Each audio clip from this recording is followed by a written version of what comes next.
हाँ जी मेरे प्यारे साथियों, हमारा व्याकरण शिक्षण की क्लासेस चल रही हैं। हमारी फर्स्ट क्लास आपके सामने पेश हो चुकी है। अब हम सेकंड क्लास चल रही है, जो आज सेकंड क्लास है अपनी। ठीक है, अपना तो बस एक ही फॉर्मेट है, रीड से पहले इसका क्या रिपीट करना और जल्दी से जल्दी रिवीजन कर लेना। ठीक है भाई। और आपने देखा होगा अपना एक टॉपिक बेसिक जो कंप्लीट कर चुके हैं, अब बढ़ेंगे उनकी विधाओं के आधार पर। अगर यदि आपने ये इससे पहले कोई हमारी वीडियो नहीं देखी है, पुरानी वीडियो नहीं देखी है, तो उसको देख के आए, फिर उसके बाद ये अगला टॉपिक है। ठीक है, अगली क्लास को क्रम से देखें भाई, जिससे ज्यादा से ज्यादा समझ में आवे। ठीक है, तो आज पढ़ेंगे विधा। ठीक है, तो भाषा की विधा या हिंदी भाषा की विधा। ठीक है, देखो इसकी विधाओं को कितने भागों में बांटा है। एक व्याकरण के में व्याकरण विधा, दूसरी गद्य, ठीक है, या गद्यांश बोल सकते हैं, तीसरी पद विधा, पद्यांश, पद्य या पद्यांश। ठीक है, इसके बाद कहानी, कहानी के बाद एकांकी, एकांकी। ठीक है भाई, कहानी एकांकी इनके आधार पर बांटा है। ठीक है भाई, यहाँ तक समझ गए। ये 6 पॉइंट है। सबसे पहले अपन विधा किसके बारे में जानेंगे, फर्स्ट विधा के बारे में जानेंगे, व्याकरण। तो व्याकरण विधा के बारे में जानो। आप सभी व्याकरण पढ़ते हैं और आपको पता है व्याकरण के बिना कुछ भी चीज संभव नहीं है। यदि आप कोई भी इंग्लिश में पढ़ रहे हैं, इंग्लिश लिटरेचर लेंगे, है ना, इंग्लिश के लिए भी ग्रामर चाहिए। ठीक है, हिंदी में ग्रामर चाहिए, संस्कृत में ग्रामर चाहिए, क्योंकि ये क्या है, इससे ही जननी मतलब इससे ही उत्पन्न होता है जो भी भाषा का लैंग्वेज होता है। मतलब भाषा जो भी उत्पन्न होती है या उसके बारे में जो पढ़ना है, केवल क्या सही क्रम से हम किसके अनुसार पढ़ सकते हैं, इसके अनुसार। तो इसके लिए एक परिभाषा आती है। पहले देखो इसका खंडन करते हैं। इसका क्या होगा, बी प्लस आ। ठीक है, इसमें क्रय धातु होती है भैया, और अन्य इसमें प्रत्यय होता है। ठीक है, प्रत्यय पीछे की ओर लगते हैं भाई। ठीक है, प्रत्यय आप सीधी सीधी बात समझो। अगर पे और उपसर्ग में और या में, ठीक है, प्रत्यय में।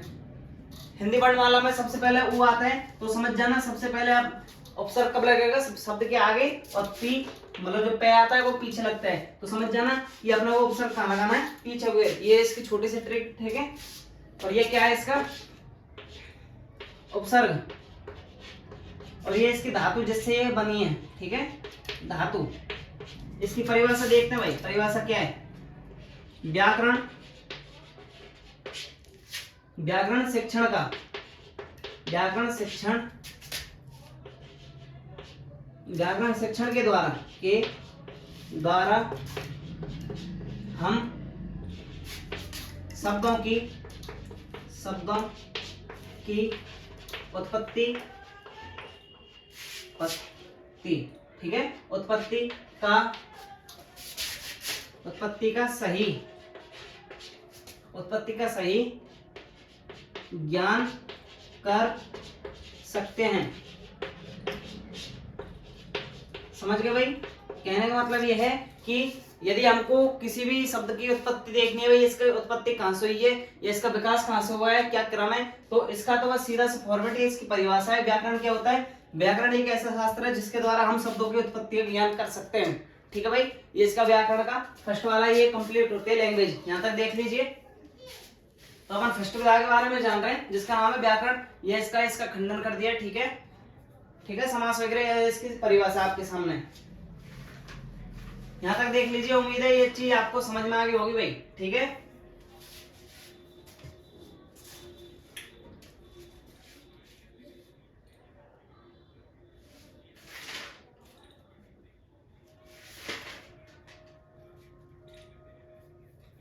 चलो भाई, ठीक है, यहां तक समझ में आ गया होगा। इसके लिए एक व्याकरण को सबसे इंपॉर्टेंट लाइन है,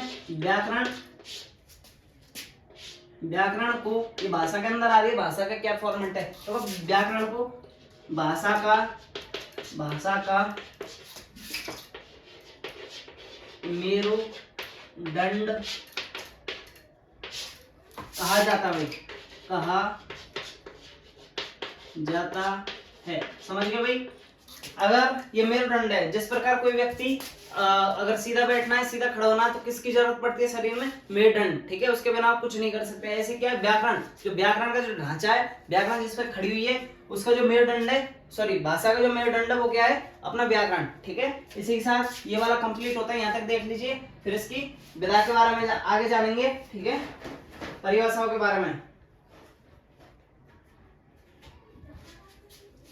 ठीक है भाई, मैं मिटा रहा हूं।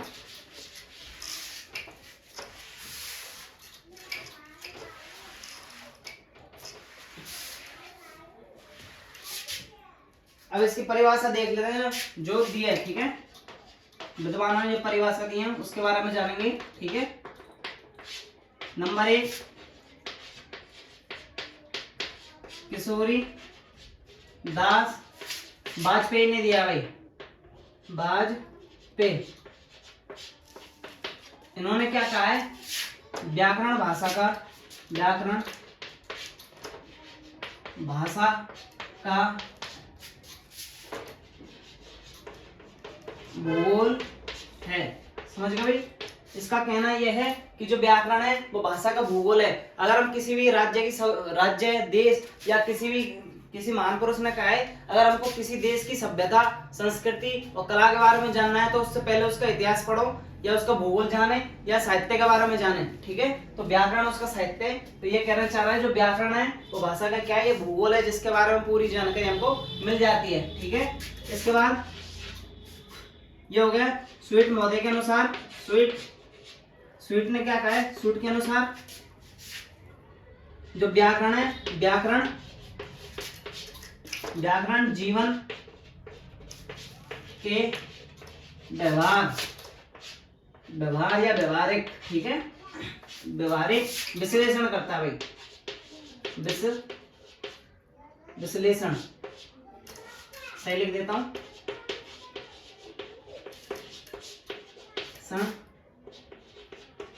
करता है। समझ गए भाई, ये इसकी परिभाषा। और अंतिम लास्ट परिभाषा इसके बाद देख लेते हैं पतंजलि के द्वारा। पतंजलि,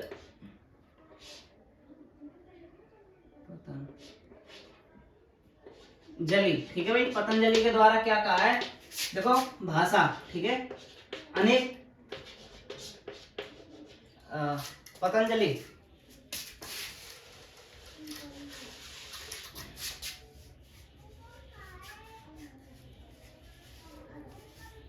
तो सुनो, इसके बारे में याद आया कि जो व्याकरण है, क्या थोड़ा दूसरी बात पे चले गया है ना एकदम से दिमाग। तो देखो व्याकरण को शब्दानुशासन,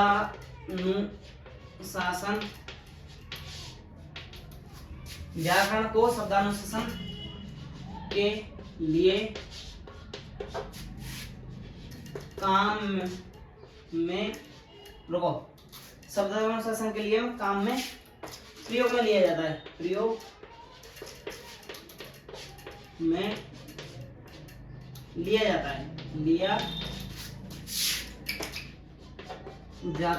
है भाई। ये इसकी तीनों परिभाषा, तीनों व्यक्तियों की।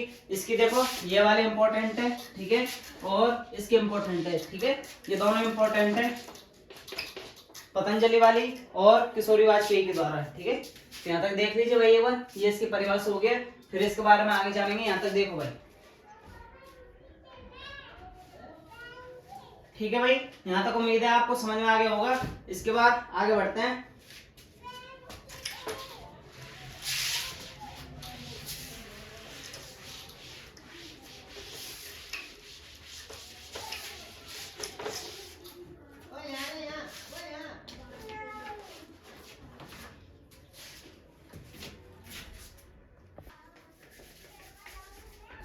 हाँ तो भाई ठीक है, यहाँ से देखते हैं, यहाँ तक परिभाषा कंप्लीट हो चुकी है।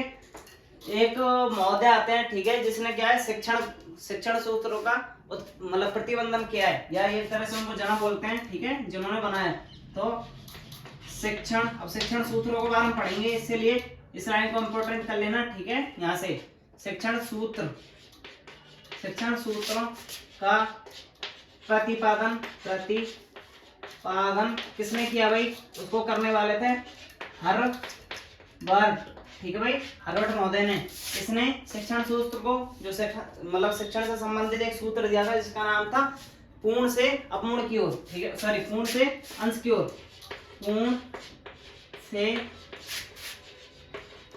अंश, ठीक है, पूर्ण से अंश की ओर। जो इन्होंने एक सिद्धांत दिया है शिक्षण सूत्र में,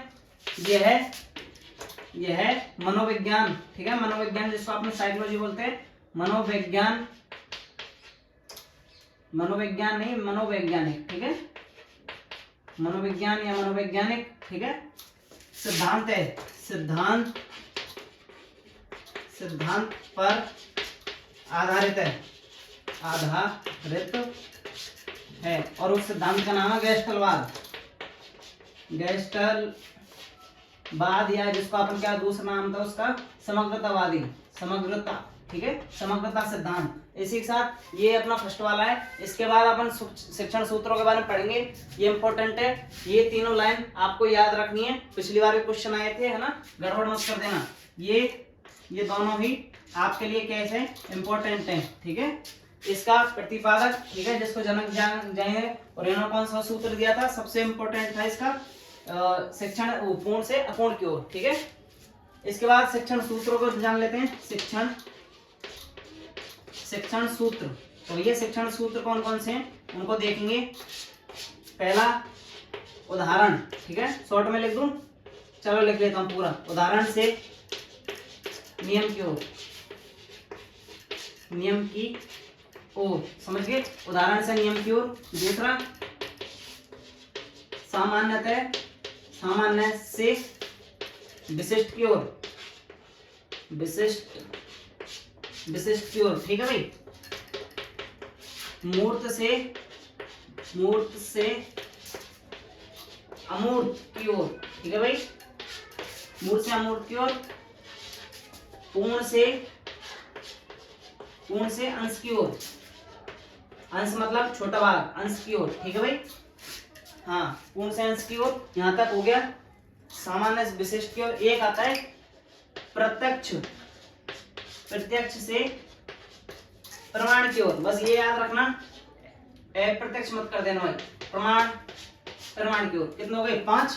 और इसके बाद आता है अपना अंतिम, यहां तक देखो, पूर्ण से अपूर्ण की ओर, सामान्य से विशिष्ट की ओर, अपूर्ण से प्रत्यक्ष की ओर, ये अपना कितना हो गया, 5। इसके बाद एक और बचता है, हाँ, सरल से, अंत में आता है सरल से कठिन की ओर भाई। इसी के साथ शिक्षण सूत्र यही 6 के 6, ठीक है। इसके आधार पे जितने भी शिक्षण सूत्र हैं, सब शिक्षण सूत्र यही हैं, और जितने भी आपके बाद इसके जो विधेय पढ़ाई जाएंगी उसमें भी यही लिखना है, इसलिए इनको आप ऐड कर लो, ढंग से समझ लो, ठीक है। और मैं बता देता हूँ इसका फॉर्मेट है। बच्चे को जब पढ़ाया जाता है तो क्या पढ़ाया जाता है, पहला उदाहरण दिया जाता है, फिर बाद में नियम बताया जाता है, ये छोटी कक्षाओं के लिए। सामान्य विशिष्ट की ओर, विशिष्ट मतलब कि आपने कोई सामान्य बात बताई, फिर उसके बाद धीरे धीरे करके उसको टॉपिक की तरफ जोड़ते जाना, मतलब विशिष्ट हो जाता है, ठीक है। मूर्त से अमूर्त की ओर एक ऐसा होता है जो अपन ने बच्चे ने कोई चीज देखी है, ठीक है, जो हम किताब के अनुसार कोई चित्र दिखा रहे हैं, वो तो है, हो सकता है हार्ट का चित्र दिखा रहे हैं, हार्ट, दिल, ठीक है, उसका चित्र दिखाया, बच्चे सामने देख लेगा, ये हो गया मूर्त चिंतन, ठीक है। अमूर्त हो सकता है वो उसके बारे में जानते ही ना, वो भूल जाए, ठीक है। पूर्ण से अंश की ओर, बड़े से छोटे की ओर पढ़ाया जाता है, ठीक है। तो ऐसे करके ये क्या है, इसके 6 नियम हैं, ठीक है। इसके शिक्षण सिद्धांत को देख लेते हैं भैया, यहां तक देख लीजिए।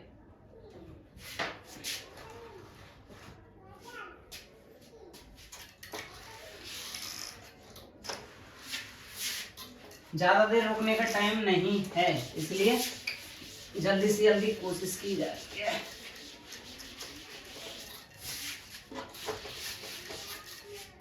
देखो भाई, शिक्षण सिद्धांत देख लेते हैं। शिक्षण सिद्धांत, अब शिक्षण सिद्धांत मैं बताता हूँ, 6 इसमें, 6 या 5 है, देख लेंगे, 5 थे, है ना। एक है रुचि का सिद्धांत, रुचि का सिद्धांत। दूसरा क्रियाशीलता का सिद्धांत, क्रियाशीलता का सिद्धांत, ठीक है भाई, क्रियाशीलता का सिद्धांत। कौशल का सिद्धांत, अभ्यास का सिद्धांत, अभ्यास, ठीक है, अभ्यास का सिद्धांत है।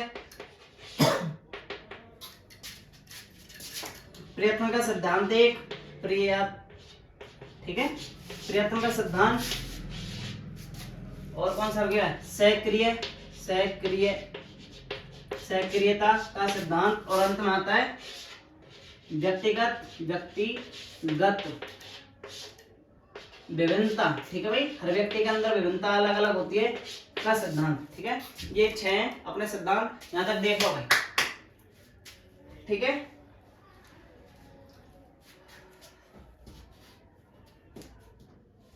अब जानते हैं शिक्षण सूत्र की प्रमुख विधियां।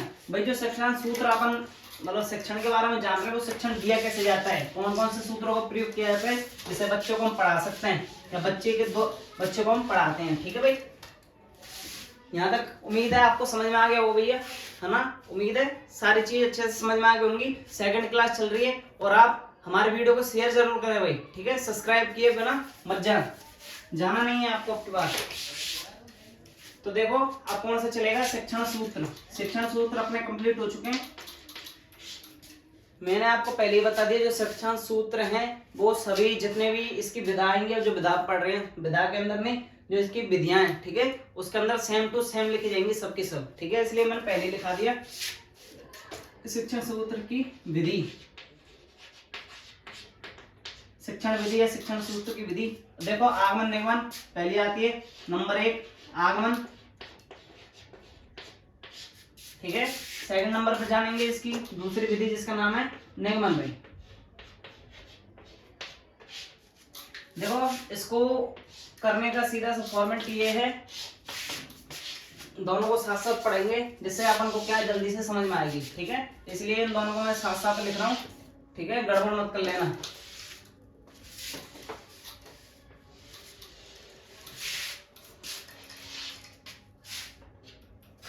तो सुनो भाई, आगमन क्या होता है, बच्चे को उदाहरण से नियम की ओर पढ़ाया जाता है। पहले बच्चे को क्या क्लास में जाएंगे, ठीक है, व्याकरण पढ़ाने के लिए जब शिक्षक पहले उदाहरण प्रस्तुत करके नियम की ओर बढ़ता है तो उसको अपन क्या बोलेंगे, आगमन विधि। तो देखो व्याकरण पढ़ाने के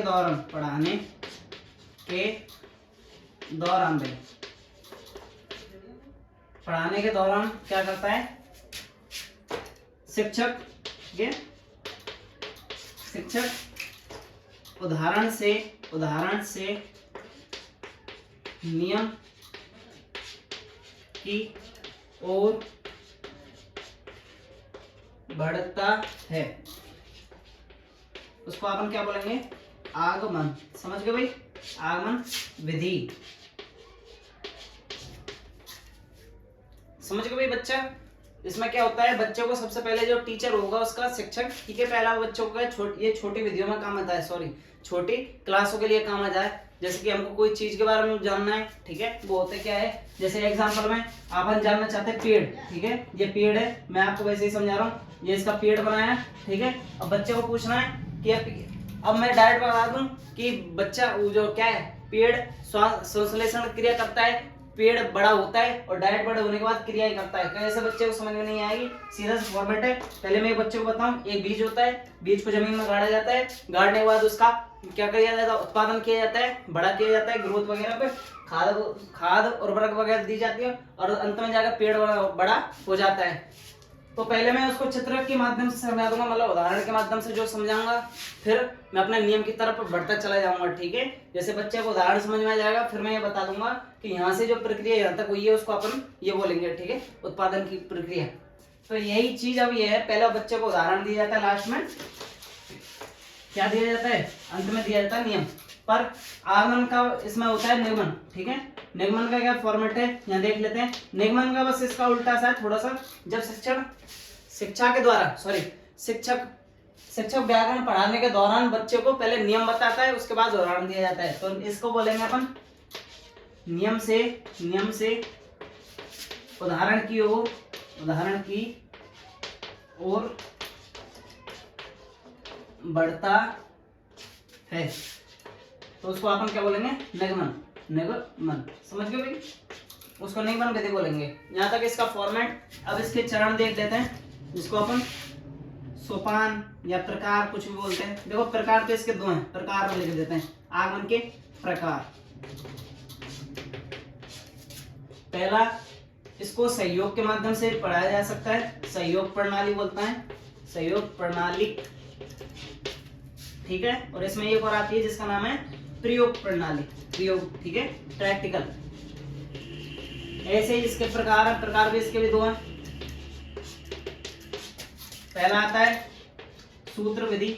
सूत्र विधि, बच्चों को पहले क्या दिया जाता है, सूत्र समझा दिया जाता है, उसके बाद उसका हल किया जाता है। जैसे गणित, गणित में पहले सूत्र समझा दिया, उसके बाद उसका हल किया जाता है। संस्कृत भाषा में इतने बड़े जो पदांश, सॉरी, जो भी कोई हमको व्याख्या करनी है उसके बारे में इतना सा सूत्र लिखा देंगे, उसके बाद उसकी डिटेल खोलते हैं, ठीक है, तो वो सूत्र विधि। और इसमें आता है सेकंड पाठ्य विधि, ठीक है, जो पुस्तकों के माध्यम से पढ़ाई जाती है। यहाँ तक इसका ये, अब ये खुद इसका उपभाग है ना, पर इसका उपभाग भी बने, सॉरी शिक्षण विधि का ये भाग है, ठीक है, विधि है, पर इसके भी उपभाग है। उपभाग किसके, आगमन का, ठीक है। तो आगमन के देखो उपभाग कौन कौन से हैं, सॉरी आगमन के नहीं है, थोड़ा गड़बड़ हो चुकी है ना, यहाँ तक मिटा लेना। ये देखिए यहाँ तक उम्मीद है आपको समझ में आ गया होगा। देखो मैंने आपको बताया था इसका शिक्षण सूत्र, जो दोनों में शिक्षण सूत्र हैं, शिक्षण सूत्र, जो भी शिक्षण सूत्र आएंगे पुराने वाले आएंगे, ठीक है, पहले वाले, ठीक है, जो मैंने आपको 6 लिखा है अभी, जस्ट इससे पहले ही समझाए 6, ठीक है, वो आएंगे। और इसमें भी शिक्षण सूत्र कौन कौन से आएंगे, वो पुराने वाले 6 शिक्षण सूत्र आएंगे, वो 6 वाले, ठीक है, 6 के 6 जाएंगे। उम्मीद है यहाँ तक आप समझ आ गए होगा। एक बार देख लीजिए, फिर बढ़ेंगे आगे की ओर। इतने में और देखता हूँ।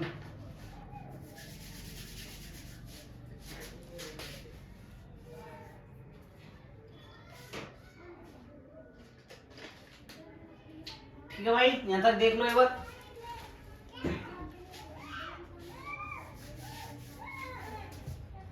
ठीक है भाई, इसके बाद थोड़ा सा अपन परिभाषा की तरफ देख लेते हैं। कई विद्वानों ने अलग अलग परिभाषा दी है भाई सबकी, ठीक है, जैसे कि इसकी देख लेते हैं। एक जॉयस्की महोदय, जॉयस्की, ठीक है, जॉयस्की महोदय ने ये परिभाषा दी है, आगमन क्या होता है, विशिष्ट दृष्टांतों से, मतलब उदाहरणों से जब शिक्षक नियम की ओर बढ़ता है, ठीक है, तो उसको क्या बोलेंगे, आगमन विधि। इसके अनुसार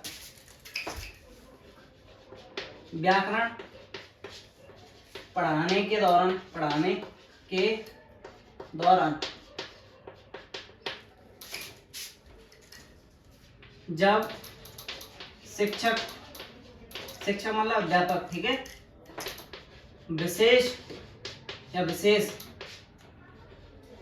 दृष्टांतों, जिसको अपन हिंदी में क्या बोलते हैं, उदाहरण से नियम की ओर बढ़ता है, वो क्या कहलाता है, आगमन कहलाता है। समझ गए, कहलाता है, ये इसका अनुसार, ठीक है, इंपॉर्टेंट है। यहां तक देख लीजिए। थोड़ी लाइट चली गई, मैं देखता हूं क्या है इसका, ठीक हो। इसके बाद एक और परिभाषा है, वो भी इंपॉर्टेंट है, जिसका नाम है लैंडन, ठीक है भाई। लैंडन महोदय ने ये परिभाषा दी है आगमन के बारे में। इसने कहा है कि अनेक तथ्यों व सूचनाओं, ठीक है, अनेक तथ्यों या सूचनाओं, ठीक है, अनेक तथ्यों या सूचनाओं से नियम बनाया जाता है, नियम बनाया जाता है, तो वो क्या कहलाता है, आगमन ठीक है भाई। उम्मीद है यहाँ तक समझ में आ गया होगा, ठीक है। ये इसके प्रकार, इसकी कोई परिभाषा नहीं दी गई हुई है ना, नियम क्या बोलते हैं, नियमन की कोई परिभाषा नहीं दी है, इसलिए यहाँ तक ये बार समझ लीजिए, फिर बढ़ेंगे आगे की ओर, ठीक है भाई।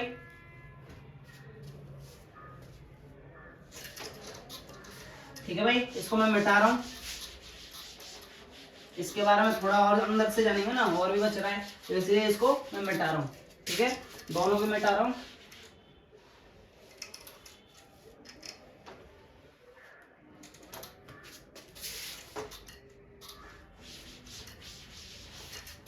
देखो भाई, ये हो गया, अपनी परिभाषा हो चुके हैं। इसके सोपान देख लेते हैं। इसके सोपान या चरण, चरण या सोपान। उम्मीद है थोड़ा गड़बड़ हो चुकी है हल्की सी ना लाइट के कारण, पर कोई नहीं, जब भी मैं इसको अच्छे से कोशिश कर रहा हूँ आपको समझ में आए, ठीक है, और अच्छे से लिखूंगा। ये देखो बच्चे को कैसे सिखाया जाता है, इसमें उदाहरण से उदाहरण प्रस्तुतिकरण किया जाता है। उदाहरण प्रस्तुतिकरण, इसमें उदाहरण दिया जाता है, ठीक है। दूसरा उदाहरण प्रस्तुतिकरण, जो सामान्यकरण किया जाता है।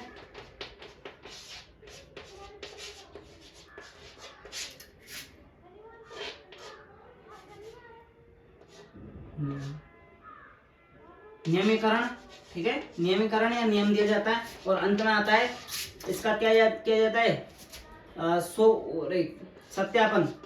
सत्यापन या इसके बाद फिर मूल्यांकन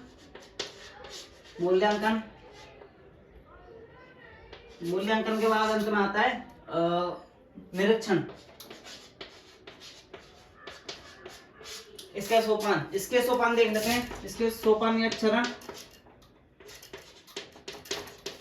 इसके भी 4 है, बस इसका थोड़ा सा फॉर्मेट चेंज होता है हल्का सा। इसमें देखो नियम से कितनी ओर बढ़ जाता है उदाहरण की तरफ। तो पहला आएगा नियमीकरण, दोनों का क्रम याद रखना, क्रम ही इंपॉर्टेंट है। ऊपर नीचे चेंज होते ही दोनों आपस में बदल जाएंगे भाई, ठीक है। उदाहरण, फिर उदाहरण प्रस्तुत किया जाता, उदाहरणकरण है ना, उदाहरण प्रस्तुतिकरण, प्रस्तुति बदल गया ना। अगर इसको आप उल्टा सीधा लिख देंगे तो गड़बड़ हो जाएगी। और इसके बाद उदाहरण दे दिया, फिर आता है देखो 4 सामान्य, नियम बता दिया, सामान्य बता दिया, फिर सामान्य किया जाता है, सामान्यकरण, और अंत में आता है, अंत में बस इसका फॉर्म ये आता है, सामान्य नहीं आता है, इसका आता है निरीक्षण, ठीक है, निरीक्षण किया जाता है। और अंत में मूल्यांकन या सत्यापन भाई, ठीक है। इसी के साथ ये कंप्लीट होता है, ये दोनों हो, ठीक है। ये फर्स्ट विधि अपनी, ये 2 विधि अपनी कंप्लीट हो चुके भाई, ठीक है। मिटा रहा हूं दोनों में से, बस थोड़ा सा और गौर करते हैं हल्का सा, ठीक है। देखो क्रम से लिखा रहा हूं जिससे आप दोनों अच्छे से समझ में आ जाए, इसलिए दोनों को साथ साथ लिखाया, वरना मैं अलग अलग इनको लिख सकता, ठीक है भाई, समझ गए। देखो यहां तक अपन ने ये पढ़ लिया इनका क्रम, ठीक है।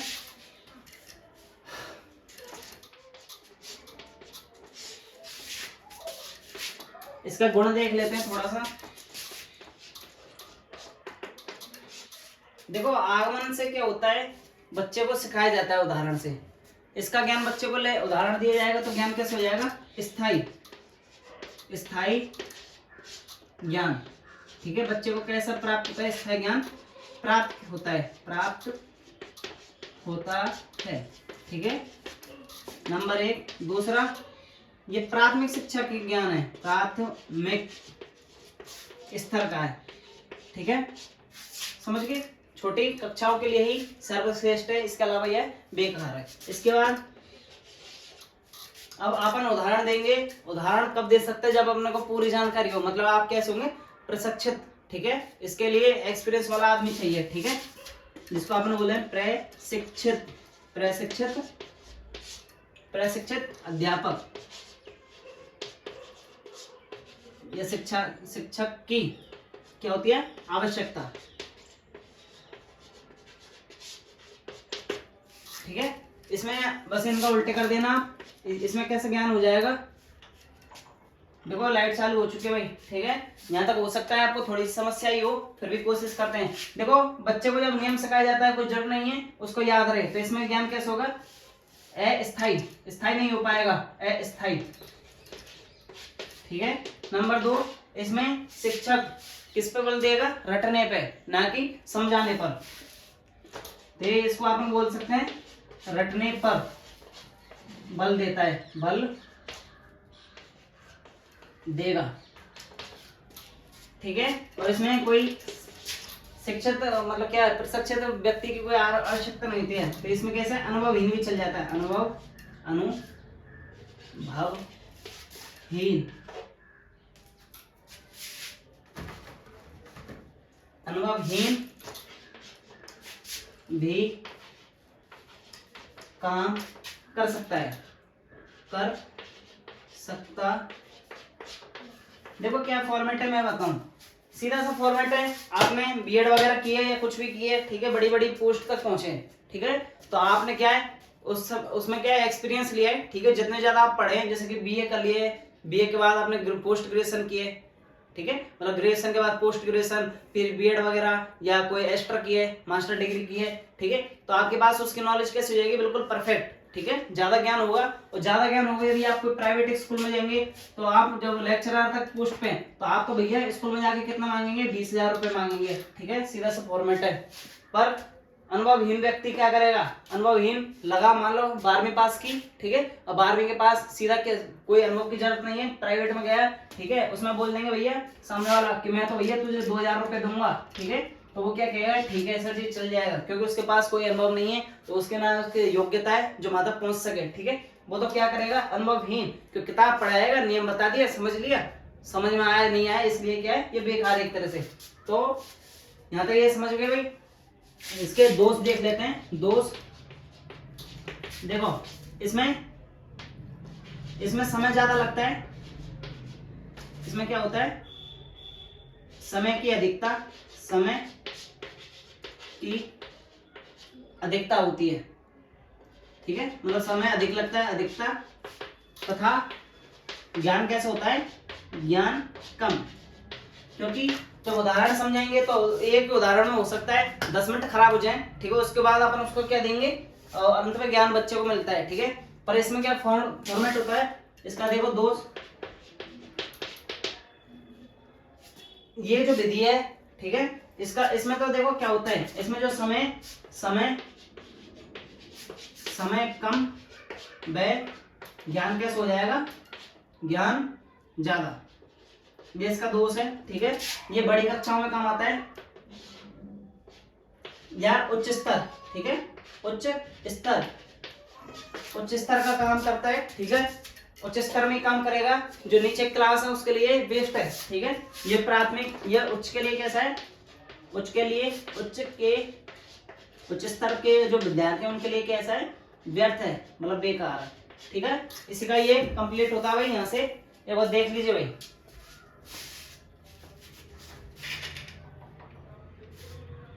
ठीक है भाई, थोड़ा सा लाइट का कोई एरर चल रहा है, हो रहा है उसका कुछ, यहाँ तक देखते हैं, ठीक है भाई। इसी के साथ ये अपनी दोनों विधि कंप्लीट होती है भाई, उम्मीद है समझ में आ गया होगा भाई अच्छे से, ठीक है, 2 विधियां आपकी कंप्लीट हो चुकी हैं।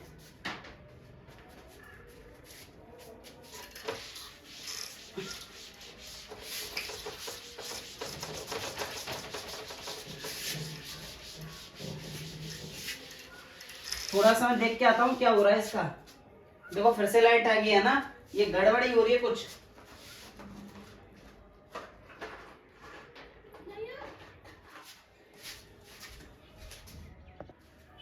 ठीक है भाई, लाइट आ चुकी है। अब देखते हैं तीसरा, कुछ बता रहा है कोई एरर चल रहा है, ठीक है, कोई ट्रांसफार्मर वगैरह में उसमें कोई दिक्कत आ चुकी है, ठीक है, यहाँ तक आप समझ गए होंगे। और अपनी तीसरी विधि का नाम है आगमन निगमन विधि, आगमन डैश निगमन विधि। इसमें तो बस एक चीज है याद रखने के लिए, यह है सर्वश्रेष्ठ शिक्षण विधि है भाई, शिक्षण की विधि है भाई, समझ गए भाई, ये शिक्षण की कैसी है, सर्वश्रेष्ठ विधि है, बस ये याद रखना, तीसरे नंबर की, ठीक है। चौथे नंबर की सैनिक विधि, अब तो थोड़ी सी बची है, सैनिक विधि या अनौपचारिक विधि, या इसको एक और नाम है जिसका नाम है संगठन विधि, संगठन, इसी का नाम है उपनाम, ठीक है, संगठन भाई, ठीक है, इसको सही लिख देता हूं, संगठन विधि। इसके बाद इसको क्या बोलते हैं, आर्मी, सेना नहीं, आर्मी, आर्मी मेटेड विधि, ठीक है। इसका क्या फॉर्मेट है, ये अमेरिका में प्रयोग की गई है, अमेरिका, ठीक है। इसका प्रयोग कहाँ किया है, शॉर्ट में लिख रहा हूँ, याद रखना। इसका प्रयोग सबसे पहले द्वितीय विश्व युद्ध के समय किया गया था सैनिकों पर इसका जो फॉर्मेट है वो क्या है, सैनिकों को, यहाँ लिख रहा हूँ, सैनिकों को व्यवहारिक, ठीक है, व्यवहारिक क्या दिया जाता है, ज्ञान देना। इसका जो फॉर्मेट है वो सीधा सा है, जो सैनिक है उनको केवल व्यवहारिक ज्ञान देना है, उसके अलावा कोई नहीं है, तो ये सैनिकों के लिए है, ठीक है।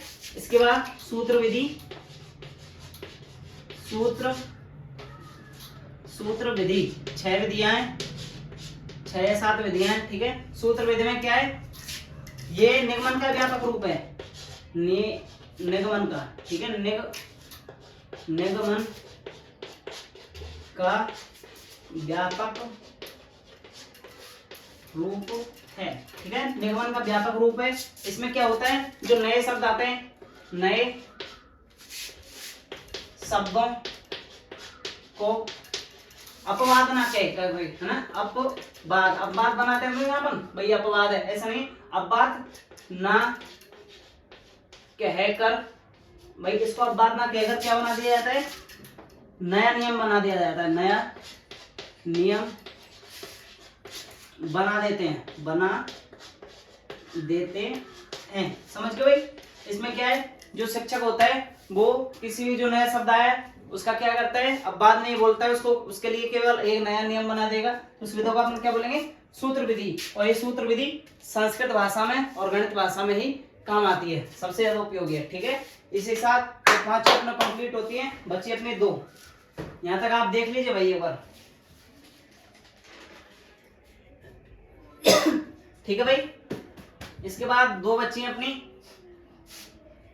ये क्या धूल ज्यादा उड़ रही है अभी,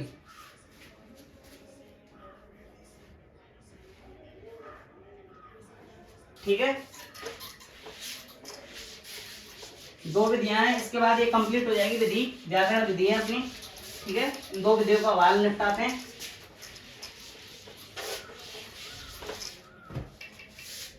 तो देखो भाई 2 विधि अपनी, केवल 2 बच्ची हैं, इनको और देख लेते हैं, कौन से नंबर की, 6 और 7, ठीक है। इसी के साथ ये समाप्त हो जाएगी। एक समय विधि बोलते हैं, समवाय विधि, ठीक है। एक होता है भाषा संसर्ग विधि। देखो दोनों लगभग एक दूसरे की अपोजिट है, थोड़ा सी अंतर है। समसामयिक में क्या होता है, गद्यांश, या अपन बोलते हैं पद्यांश के शिक्षण के दौरान, जब बच्चे को गद्यांश शिक्षण पढ़ाया जाता है, गद्यांश पद्यांश शिक्षण के दौरान पढ़ाया जाता है, ठीक है, दौरान शिक्षक क्या देता है, शिक्षक व्याकरण संबंधित, ठीक है, व्याकरण संबंधित